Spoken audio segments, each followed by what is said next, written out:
코로나19가 심상치 않은 가운데 여러 단체에서는 광복절을 맞아서 집회를 강행하고 있습니다. 방역이 우려되는 상황인데요. 전문가 모시고 자세한 얘기 나눠보도록 하겠습니다. 오늘은 이현종 문화일보 논설위원, 박창환 장한대 교수와 함께합니다. 안녕하세요. 네, 어서 오십시오. 네. 오늘 또 주말 역대 최다급 확진자가 발표가 된다는 얘기도 들리는 상황에서 그런데 광복절 연휴에 또 곳곳에서 집회는 계속 열렸습니다. 이 부분을 좀 먼저 짚고 또 여야의 현재 또 대권 구도 짚어보려고 하는데요. 먼저 영상 보시고 시작하겠습니다. 서울시 오세훈 시장은 문재인 탄핵을 위한 국민 걷기 운동에 대한 협박을 당장 중단해야 합니다.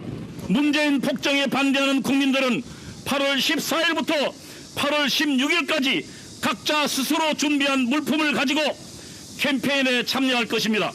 3일간의 연휴 동안에 모임과 이동을 최소화해 주십시오. 가족과 함께 집에서 머물러 주실 것을 간곡히 부탁드립니다. 불법 집회를 강행한다면 정부는 법에 따라 엄정히 그 책임을 물을 것입니다.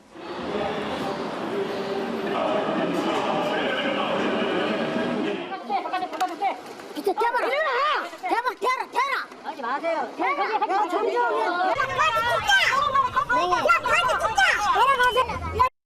좀 지나가자고 거리대에서 2m 단위로 여기 계신 우리가 정당 업무에 의해서 기자회견을 가고 있는데 그것을 왜 막고 있습니까? 그러면 미리 정부가 직직하는 것으로 나오거든요. 자, 지금 영상을 보셨는데 이현종 의원님, 네.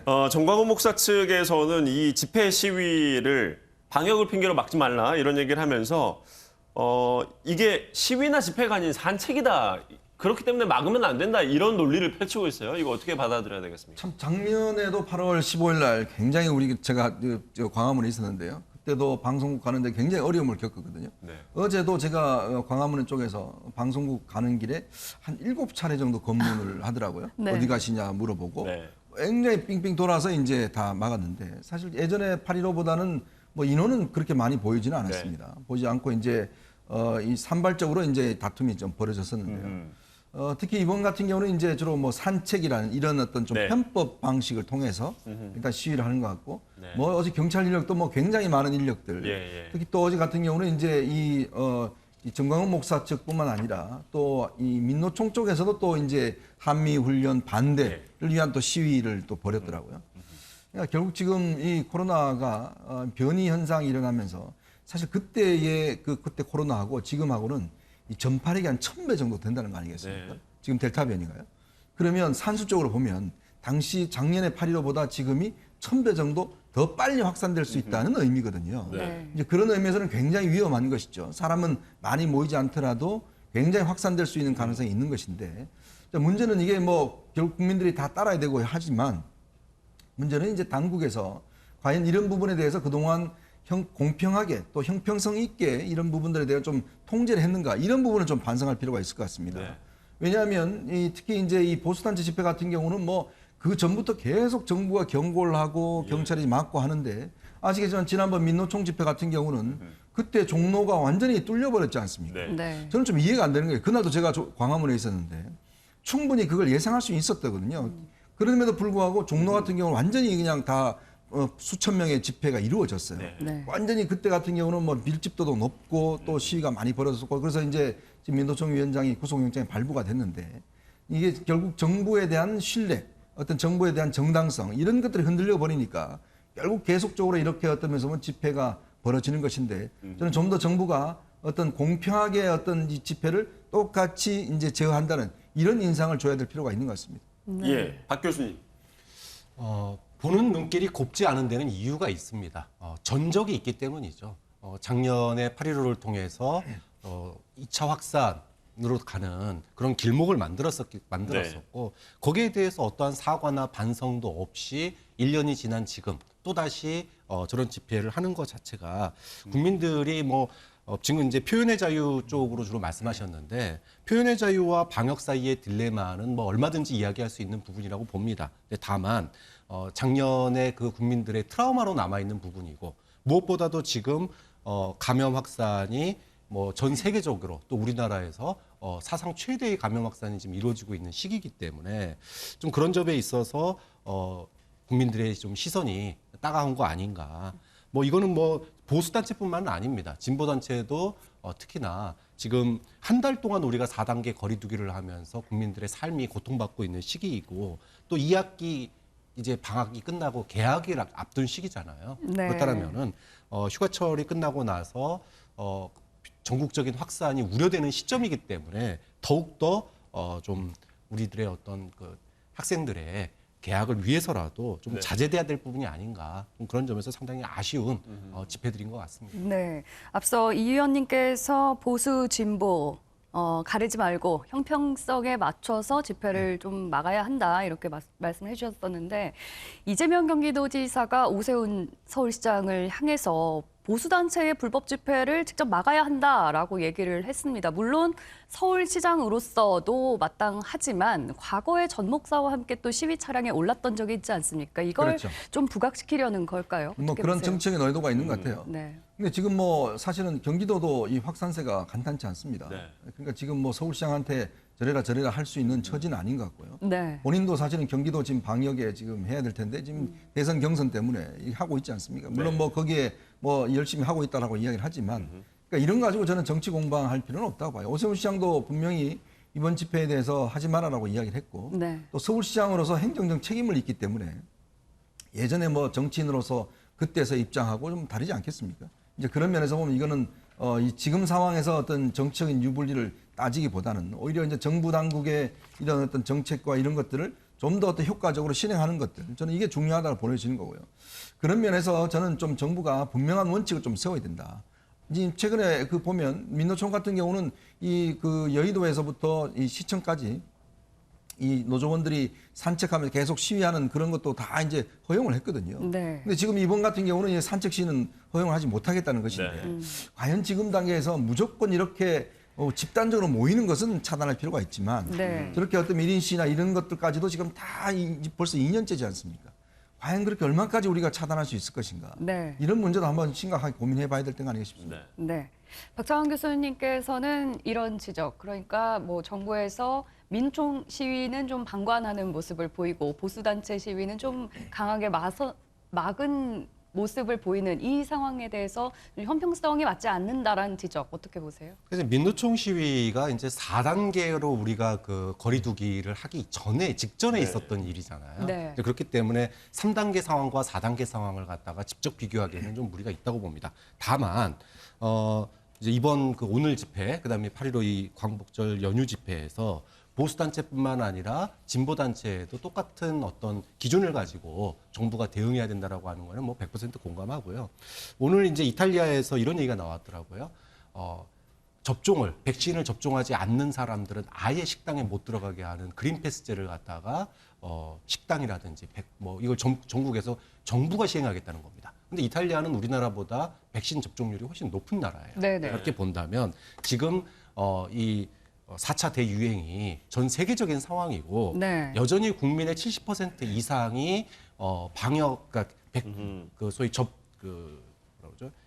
확산을 막는 쪽에 방역의 무게가 더 두어져야 한다라고 국민 다수가 아직은 생각하고 있기 때문에 네. 좀 그런 점에서 집회와 시위가 어떤 정책의 대전환이 있기 전까지는 좀 자제될 부분이 아닌가라고 생각합니다. 네. 예, 방역과 관련한 상황 여기까지 짚어보도록 하고요.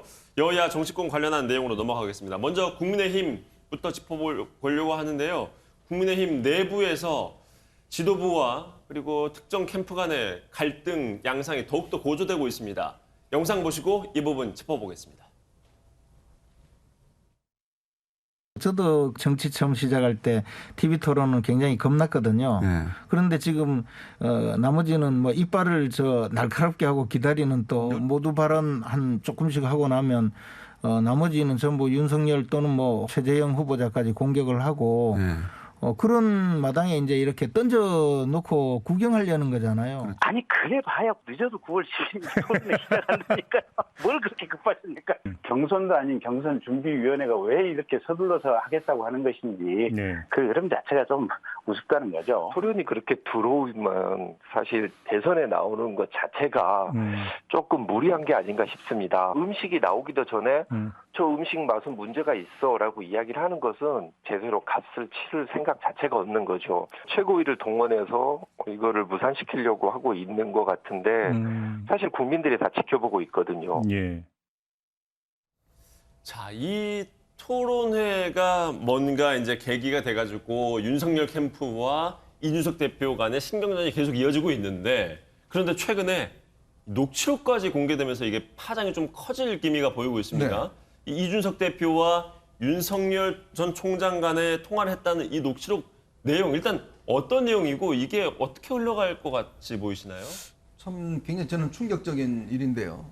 이게 이제 지난번에 그 신지호 정무실장이 이제 탄핵 발언을 했지 않습니까? 그래서 이제 뭐 논란이 이제 벌어지고 그 이준석 대표가 어떤 뭐 이제 인사 조치를 해라 뭐 이런 요구를 했으니까 그 이후에 윤석열 후보가 직접 이준석 대표한테 전화를 합니다. 전화를 했는데 한 2분 정도 통화를 해요. 근데 그 내용은 뭐냐면 제가 캠프에 아주 단단하게 혼을 냈다. 이런 일이 이제 없을 것이다.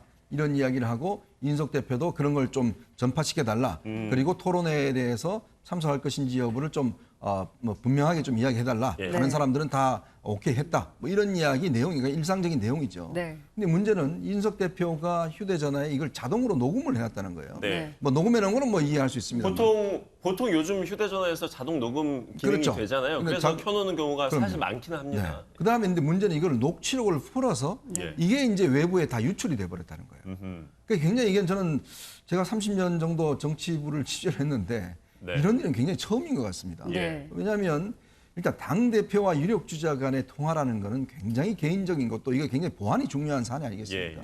근데 문제는 아주 이게 뭐 1분 1답 이 서로 간의 대화 내용 자체가 녹음한다는 것도 적절치 않고 왜냐하면 나중에 이게 어떤 면에서 보면 이준석 대표가 이걸 계속 녹음을 해왔다면 혹여나 이게 혹시나 나중에 정치적으로 이용하려고 한 게 아닌가? 근데 이런 또 의심을 사는 거예요. 보통 우리가 뭐 저는 자동 녹음을 하지 않는데 보통 이 회사를 운영하시는 분이라든지 또 뭐 분쟁 관계에 있는 사람들이 주로 녹음을 많이 하시거든요. 보통 분쟁, 그러니까 특히나 이제 법적인 분쟁까지도 이어질 그런 상황에 자주 노출된 분들은 자동 녹음을 켜놓는 걸 저도 많이 봤거든요. 그렇습니다. 그런데 또 이게 녹음을 그렇게 설정을 해놓는 것과 녹취록을 풀어서 보관하고 있는 거 이건 좀 또 의미가 다르지 않겠습니까? 더군다나 당사자가 공개하지 않는 이 녹취록은 이게 법적으로 불법이 됩니다. 처벌받을 수가 있어요.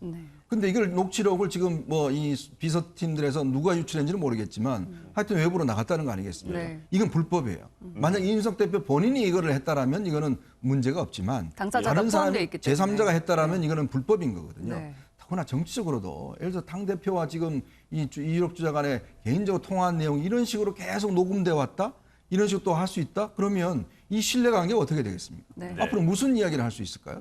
마찬가지로 이준석 대표가 저렇게 자동 녹음한다는 게 알려지면 청와대나 어디에 등등해서 과연 이준석 대표와 이렇게 개인적으로 통화하는 게 이게 신뢰관계가 형성될 수 있을까요? 윤석열 캠프 입장에서는 굉장히 불쾌할 수밖에 없는 일이 벌어졌다. 뿐만 아니라 아마 다른 지금 관계자들도 굉장히 불쾌할 겁니다.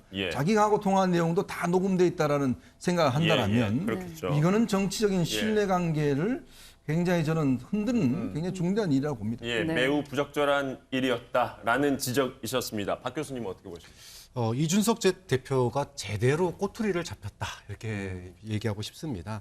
사실 그 인간관계에서 녹취록을 만든다라고 하는 것은 예를 들어 부부 사이에 뭐 위자료 소송을 하거나 또는 뭐 재산 분할 소송을 하거나 이럴 때 증거를 남기기 위해서 즉 어떤 너가 이렇게 얘기했잖아 또는 이런 일을 했잖아 이걸 갖다가 입증하기 위해서 녹취록을 만들거든요. 그러면 연인도 아니고 투스톤 갈등이 지금 계속해 오고 있는 상황에서 나중을 위해서 녹취할 수도 있는데 그걸 갖다가 현재 녹취록으로 만들었다. 그리고 또 그게 유출됐다. 자, 이거는 거의 뭐 사실상 이혼을 갖다가 만약에 최후의 상황을 대비하고 있다라는 느낌을 주거든요. 파국으로도 갈 수 있는 뭔가 트리거가 될 수도 있을 거라고 보시는 거네요. 사실은 주도권 경쟁이라고 하는 게 지금 이 토론회뿐만이 아니라 뭐 입당 전부터 시작을 했지만 입당 후에도 봉사활동, 뭐 간담회, 패싱 논란 이게 에스컬레이터처럼 점점 상승해 왔어요. 그랬었죠. 그러다가 이게 이제 주도권 싸움이었는데 예. 드디어는 이제 감정 싸움까지 갔고요. 예. 이제는 감정 싸움을 넘어서서 어떤 국민들 앞에 소위 국민의힘 지층 앞에 증거를 내밀어야 되는 상황까지 이제 온 네. 겁니다. 네. 이렇게 되면 불신이 이제 쌓일 대로 쌓였다. 이렇게 볼 수밖에 없는 거고 이게 이제 자칫 잘못 운행하면 이게 경선 버스라고 그랬잖아요. 네. 노선 버스인지 관광 버스인지 예. 산으로 갈지 계곡으로 갈지 예. 이거 좀 출발이나 할 수 있을지 좀 그런 점에서 굉장히 혼돈스럽고 우려스러운 상황이다 이렇게 얘기할 수 있겠습니다. 네, 뭐 녹음은 자동으로 녹음이 됐다 쳐도 이게 왜 녹취록으로 작성이 됐으며 어쩌다가 이렇게 또 네. 흘러 들어갔을지도 궁금하거든요. 물론 이 대표 측에서는 실무진의 실수라고 얘기는 했습니다만 실수라고 보시나요? 근데 이게 실수라고 좀 볼 수 없는 게 뭐냐면 네. 이 대표가 그런 이야기를 했어요. 그러니까 통하고 난 다음에 윤석열 후보가 자기한테 사과하지도 않았다. 네. 예를 들어서 뭐 해명하지도 않았다. 이런 이야기를 한 바 있습니다. 그 뒤끝 있는 그 왜냐하면 반응을 사과하지 내놓긴 않았다는 했습니다. 이야기를 네. 했으니까 윤석열 후보 측에서는 뭔가 이제 미안하다는 이야기를 하고 사과의 예. 뜻을 표했다라는 쪽으로 이제 이야기를 했었는데 이 대표는 바로 본인한테 사과하지 않았다고 이야기를 했어요. 사과는 없었다 이렇게 그렇죠. 얘기를 사과는 했죠. 없었다는 이야기. 네. 그러니까 그 증거를 이제 가지고 있었던 거예요. 그러니까 이제 제가 알기로는 죄송합니다. 그러니까 이 사과가 없었다는 것에 대한 객관적인 증거로 이게 통화 녹취가 있지 않냐. 네. 그러니까 이게 이제 기자들이 뭐 이거에 대한 관심을 가지지 않겠어요. 그렇게 나중에 공개하면 문제가 안 됩니까? 그러니까 자기가 공개하면 문제는 안 되죠. 그러니까 법적으로는 문제가 안 되지만 네. 정치적으로 예를 들어 생각해 보십시오.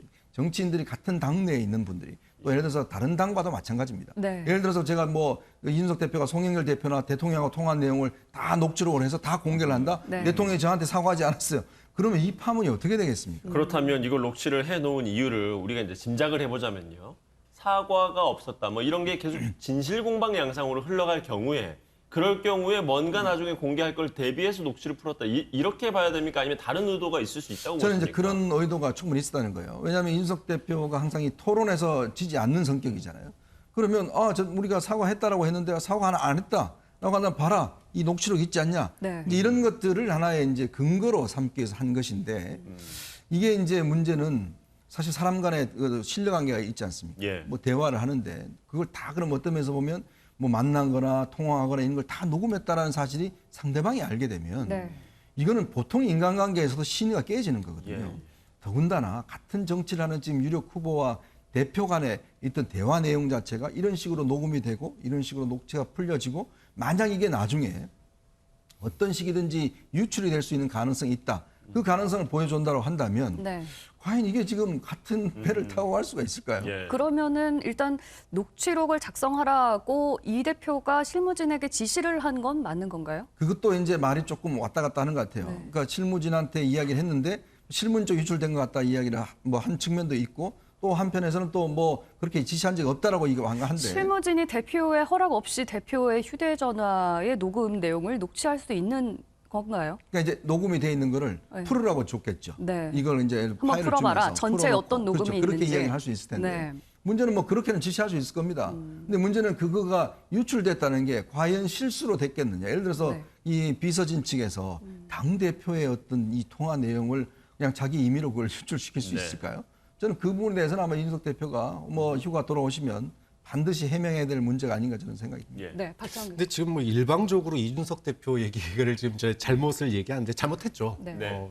사실은 인간관계 사이에 녹음을 한다. 그걸 또 녹취록으로 만든다. 네네. 그걸 또 제3자에게 흘린다. 결코 기분 좋은 일 아닙니다. 예. 네. 그런데 여기까지 우리가 커플이 헤어질 때 일방의 잘못으로 헤어지는 경우보다 예. 쌍방의 잘못이 쌓여서 헤어지는 경우가 훨씬 많아요. 오늘 박 교수님 커플 비유를 많이 쓰네요. 아니, 그러니까 지금 그동안에 이제 쌓였던 이준석 대표가 이런 말까지 나오게 된 그 과정을 돌이켜 예. 본다는 거죠. 네. 그런 점에서 보면 봉사활동 보이콧이 있었고요.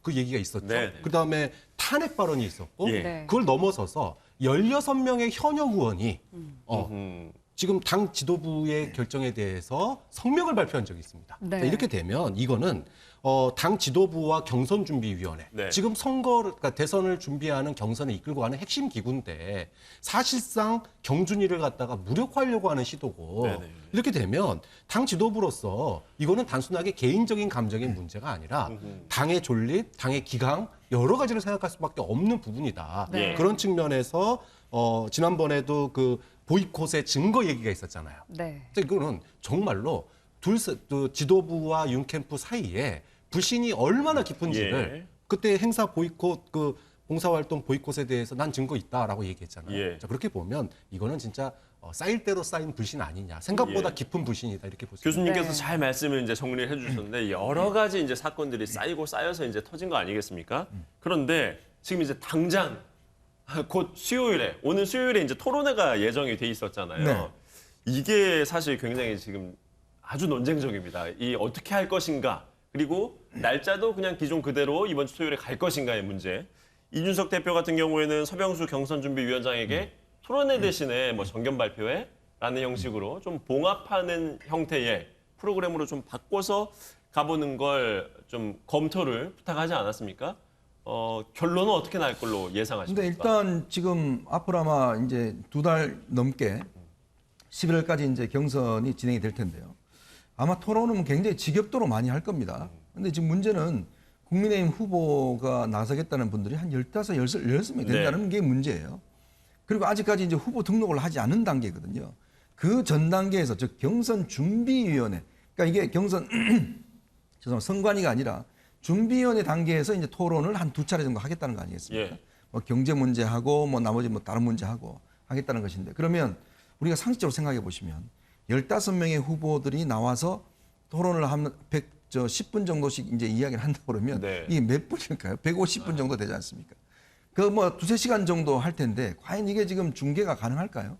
그러니까 이게 과연 효율성이 있을까라는 데 대한 이제 기본적인 문제제기가 있는 거예요. 네. 네. 그러니까 이런 식의 발상을 했다는 것 자체. 그러니까 이게 토론이 이루어지기보다는 실질적으로 각 후보들이 가서 한마디씩 하고 네. 상대 후보에 대한 이제 질의를 할 텐데 이렇게 되면 이제 특정 주자한테 많이 몰리지 않겠습니까? 그러니까 그런 측면에서 이게 굉장히 좀 문제가 있는 게 아니냐. 예를 들어서 이 경선을 등록하려면 1억 원 정도 내야 됩니다. 이제 그러면 어느 정도 좀 정리가 되고 그럼 그러니까 경선 단계에서 이제 토론회를 뭐 6번, 7번 하는 그런 자체는 충분히 할 수가 있는 거예요. 예. 네. 근데 굳이 지금 단계에서 이렇게 많은 사람들이 모여서 할 필요가 있을 것인가에 대한 이제 의문이 있는 것이고. 그렇다면 네. 이현종 위원님은 토론 일정 자체를 좀 밀어서 하는 게 맞다고 보세요? 아니면 이번 토론회를 제 날짜에 하긴 하되 발표 형식으로 그냥 바꿔서 넘어가는 게 맞다고 그러니까 보십니까? 이제 이걸 예를 들어서 자기의 어떤 정견이나 자기가 대선 후보에 출마한 이유에 대해서 뭐 프레젠테이션이나 이런 것 정도 예. 하는 것들 이거는 뭐 충분히 할 수가 그 있겠죠. 정도는 할 수 있다. 그러니까 토론이나 그렇지 않습니까? 우리가 지금 이 예. 방송하는 것도 저희가 둘이 나와서 거의 한 3-40분 정도 하잖아요. 네. 네. 그래도 뭐 몇 가지 문제에 대해서 몇 마디만 정도만 하는 거 아니겠습니까? 네. 그런데 15명의 후보가 나와서 정말 대선 후보들이 네. 나와서 이 문제 한다면 오히려 국민들이 그거 보시면 좀 예. 실망스럽지 않을까요? 이 문제를 당 지도부가 이제 주말 사이에 이제 결론을 내린다고 했는데 갈등이 이게 봉합이 될 수 있을까요? 저는 뭐 윤석열 후보 측에서 일정 정도 그 뭐랄까 양측의 어떤 고개를 숙이는 장면이 나오지 않는 이상 저는 뭐 네. 윤석열 후보만 빠진 채로 갈 가능성이 높다고 봅니다. 왜냐하면 이제까지 기싸움 왜 왔습니까? 예. 경선의 주도권을 잡기 위해서잖아요. 그런데 지금 경준이가 만약에 이 상태에서 경선준비위원장이 해놓은 얘기가 있어요. 발표식이 아니라 토론식으로 하겠다라고 네. 이미 선을 그었습니다. 그런데 이 말을 바꾸게 되는 순간 주도권 싸움 해온 게 다 아무런 소용이 뭐 없어지는 거예요. 최고위에서 결정해서 요청하면은 바꿀 수도 있다 이렇게 그쵸, 그거는- 얘기는 했는데요. 그렇죠. 그 정도가 되려 그러면은 이준석 대표와 윤석열 캠프 간에 뭔가 이제 뭐 원활한 합의가 돼야 되는 거죠. 근데 그 원활한 합의를 하기까지 감정 푸는 게 굉장히 어렵습니다. 좀 그런 점에 있어서 생각보다 쉽지 않은 주말이 될 것 같습니다. 네. 최재형 전 감사원장에 대한 얘기도 좀 해보도록 하겠습니다. 먼저 준비된 영상부터 보고 오시겠습니다. 국민의 삶을 국민이 책임져야지 왜 정부가 책임집니까? 국민의 삶을 정부가 모든 삶을 책임지겠다는 게 바로 북한 시스템이거든요.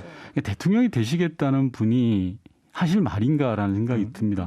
대통령이 되겠다라는 것은 국민의 삶을 어떻게 바꾸겠다라는 의지를 가지고 나오신 분이지 않습니까? 네네. 심각하게 준비 부족이 아닌가라는 생각이 들고 최병주라고 하는 인물은 1935년에 면협회원 면장의 자문기구인데 협력기구라고도 볼 수가 있는 거죠. 중일전쟁 직전에 도의원 출마까지 하고 그리고 1938년 전시체제기죠. 국방원금을 내는데 1급 친일행위는 아니라 하더라도 적어도 일제 협력한 부역행위는 계속 이어지고 있었다. 우리 최재형 후보 캠프를 비방하는 내용의 근거 없는 찌라시가 유포되고 있습니다.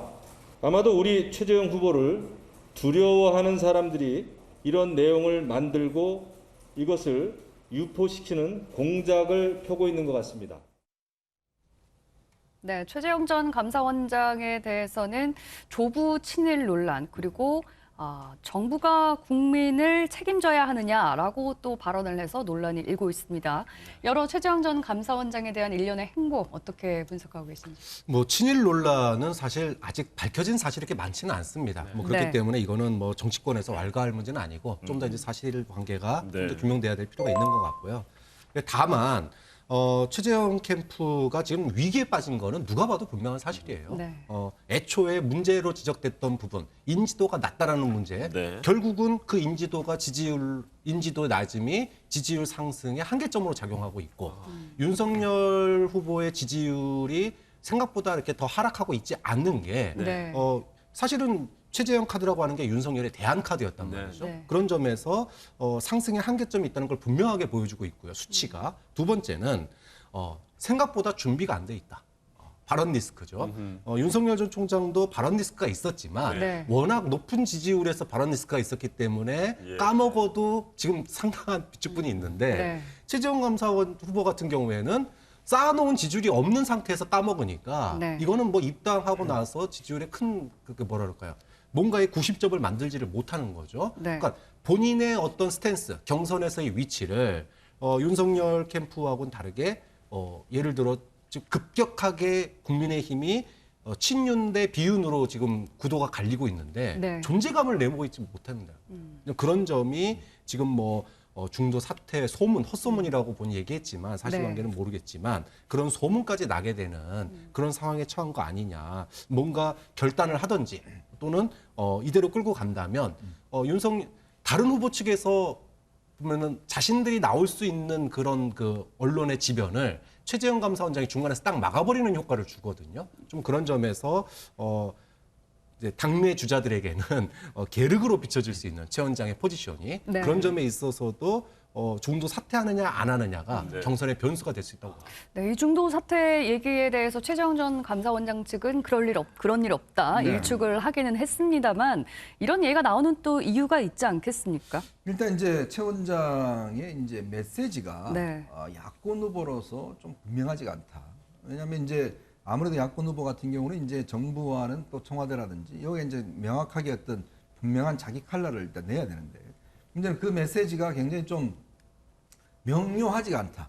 이런 이제 문제가 있는 것 같아요. 본인이 처음에 출마 선언하면서 기자들이 많은 질문을 했지 않습니까? 근데 그는 아직까지 준비가 안 됐다라고 이야기를 해버리니까 이제 그런 부분에서 이제 논쟁화, 쟁점화되는 이슈가 별로 없는 상황이죠. 이제 그러다 보니까 인지도 상승이 상당히 한계가 있는 것이고 또 이렇게 인지도 상승에 한계가 있다 보니까 아무래도 조직적으로 좀 뭔가 의원들이 이렇게 좀 단결하고 붙는 이런 현상도 좀 약화되는 측면이 있지 않는가.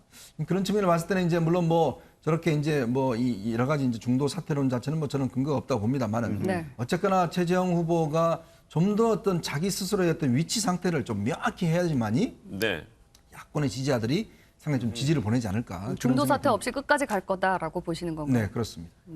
이어서 여권 쪽의 논란도 좀 몇 가지 짚어보겠습니다. 가장 유력 주자 중에 한 명인 이재명 경기지사, 음식 칼럼니스트인 황교익 씨를 경기관광공사 사장으로 내정한 사실이 알려지면서 이게 또 정치권에서 꽤 논란이 되고 있습니다. 영상 보시죠.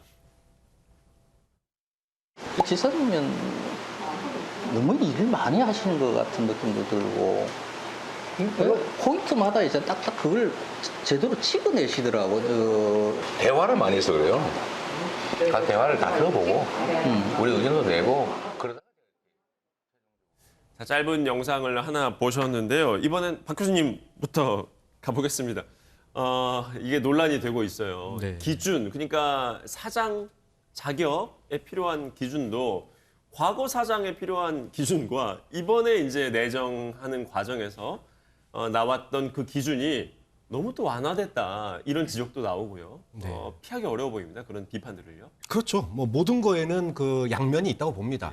그러니까 이재명 후보가 도지사직을 계속 유지하면서 가장 잘한 점과 가장 못한 점을 따지라면 가장 잘한 점은 경기도민 100% 재난지원금 지급이라고 예. 저는 보고 있고요. 왜냐하면 이거는 여야 모든 후보를 통틀어서 차별성, 왜 이재명이어야 하는가? 그러니까는 뭐 이제까지 이재명의 정치, 그다음에 기본 시리즈 이런 거를 관통하는 키워드가 될 수 있기 때문에 차별성을 보여준다는 측면에서 뭐 저는 굉장히 의미 있는 행보였다고 네. 보고요. 네. 반대로 도지사직을 수행하면서 가장 일으킬 수 있는 리스크, 그 리스크 중에 하나가 인사잖아요. 네. 여러 가지 문제가 있겠지만 소위 말해서 자기 그 도지사직 도지사직을 내려달라고 얘기했던 다른 후보들의 얘기가 형평성 문제였어요. 네. 자, 그런데 그 형평성의 문제, 공정성의 문제를 갖다가 황교익 씨를 갖다가 경기관광공사 사장이 임명하면서 오히려 이게 이제 이재명 지사에게는 굉장히 그 리스크가 2배로 커진 거죠. 좀 그런 점에 있어서 예를 들어 계곡에 평상 철거하는 거는 네. 국민들이 박수를 보내는 일입니다. 네, 네. 그럴 때는 규정이나 이런 부분들을 과감하게 뜯어 고칠 필요가 있어요. 예. 그런데 경기관광공사 사장의 문턱이 높아서 이제까지 훌륭한 사람이 경기관광공사 사장이 된 게 아니지 않습니까? 예. 입증된 것도 아니고 예. 국민들의 요구도 없었습니다. 그런데 임의로 문턱을 낮춰서 자기가 선호하는 사람을 앉힌다? 이러면은 이 부분은 이제 이러려고 도지사직 안 내려놓는구나. 이런 이제 공격을 받을 수밖에 없는 거죠. 그런 점에서 도지사직을 유지하면서 장단점이 있겠지만 황교익 씨 사장 임명권 같은 경우에는 이 지사가 빨리 결단을 내려야 된다고 봅니다. 예, 부적절한 인사였다라는 지적이 있었어요. 이현정 위원님 같은 생각이십니까? 이게 이제 2018년에 이제 기준이 굉장히 완화됐다고 그러더라고요. 네. 이번에 첫 번째로 이제 적용이 됐는데 모르겠습니다. 저는 황교익 씨가 과연 막칼럼니스트를 이야기했는데 이것 또한 저는 문제가 있다고 봅니다. 예전에 그런 이야기를 했어요. 이 떡볶이는 사회적으로 맛있다고 세뇌된 음식이다라는 그런 이야기를 한 바 있고요. 또 더군다나 불고기는 일본에서부터 유래된 음식이다 해서 굉장히 논쟁을 불러일으켰죠. 특히 또 백종원 씨에 대해서 굉장히 아주 그 비판적인 이야기를 해서 그거에 대한 논란이 된 적이 있습니다. 근데 과연 맛 쪽에 어떤 전문성이 있는지도 의심스러운데 예. 더군다나 지금 경기관광공사라는 자리가 연봉이 한 1억 4천만 원 정도 되는 예. 자리입니다. 자, 그런데 예를 들어서 지금 예전에는 자격이 보면 박사학위 이상이라든지 정부의 뭐 상급 이상 공무원이라든지 이런 나름대로 그 전문 분야에 네. 기준이 있었어요. 근데 이거를 이재명 지사 다 없애버렸습니다. 이제 그러다 보니까 이제 이런 분이 지금 이번에 후보로 강력히 추천돼서 지금 올라오는 거 아니겠습니까? 그런데요, 과연 이게 이분이 관광과 무슨 연관이 있는지 솔직히 모르겠고 예전에 그런 이야기 한 적이 있습니다. 이재명 지사가 최순실 국정농단을 이야기하면서 아니 자기 친하다고 예를 들어서 이런 사람들을 기용을 하면 이 최순실 인사와 뭐가 다르냐 이런 비판을 한 적이 있어요. 근데 최근에 이 황교익 씨가 그런 이야기를 한 적이 있습니다. 이재명 지사의 그 형수 욕설 논란에 해서 그 별 문제 없다. 네. 그분의 자라온 험하게 자라왔기 때문에 일수다 이해한 듯이 이 방송에 나와서 이야기를 한 적이 있어요. 네. 이제 그렇다 보니 그 형수 욕설에 대해서 옹호를 해주니까 그 대가로서 한 게 아니냐는 지금 바로 다른 후보들의 지금 지적이 나오는 거 아니겠습니까? 고운 인사가 아니냐 이런 그렇죠. 지적이신 거죠. 바로 그런 거기 때문에 과연 이렇게 어떤 면에서 보면 경기도에서도 있는 이런 인사인데 과연 이런 원칙을 대통령에 대해서 지킨다고 한다면 이것 또한 문제가 되지 않겠는가라는 게 이제 지금 지적이 있는 것이고 네. 100%도 마찬가지입니다. 결국 정부와 여야가 어렵게 합의를 해서 88% 했는데 뭐 여러 가지 논란이 있을 수 있죠. 예. 근데 나는 다 주겠다. 나는 경기도지사기 때문에 다 주겠다. 이게 한 5천억 든다고 합니다. 예. 과연 이런 것들이 정말 자기가 대통령이 됐을 때도 경기도지사가 그런 얘기를 한다면 똑같이 할 것인지 그런 의문이 있습니다. 네. 가뜩이나 도지사직 찬스를 자꾸 사용하는 게 아니냐라는 비판들이 대선 주자들 사이에서 계속 나왔었는데 100% 재난지원금 지급까지 경기도민들에 대해서 이 부분에 대해서 얼른 도지사직을 좀 사퇴해야 된다라는 목소리가 계속 나오고 있는데 교수님께서는 어떻게 보세요? 그러니까 이제 앞서도 말씀드렸지만 사실은 뭐 도지사로서 경기도민 100% 재난지원금 지급 같은 경우에는 저는 승부수를 던진 거라고 봐요. 네. 그러니까는 그동안 지난번 토론회 때도 선별이냐 보편이냐 이거 가지고 싸웠었고 또 모든 토론회에서 기본 시리즈가 또 이슈가 됐단 말이에요. 근데 여기를 관통하는 게 이재명 지사의 어떤 정치 철학 아니겠습니까? 네. 그렇다고 본다면 본인의 차별성을 확연하게 드러낼 수 있는 이런 장점이 있는데 근데 이제 사실은 지사 찬스라고 하는 그런 비아냥이라든지 또는 이제 상대방의 어떤 불만 이런 것들을 갖다가 하려면 황교익 씨 같은 논란이 있으면 안 되죠. 네. 그러니까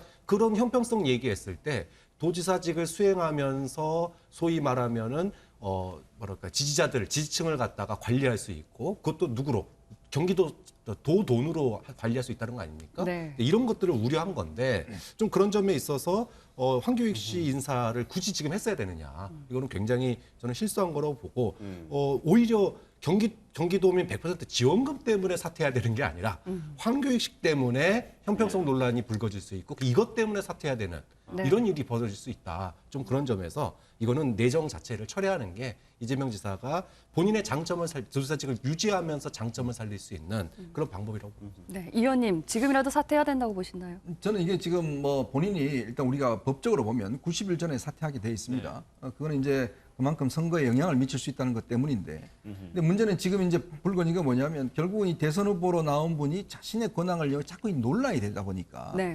이런 문제에 대해서 아마 이 지사가 좀 심사숙고해야 되지 않을까 싶습니다. 네, 알겠습니다. 오늘 대담은 여기까지 짚어보도록 하겠습니다. 두 분 말씀 고맙습니다.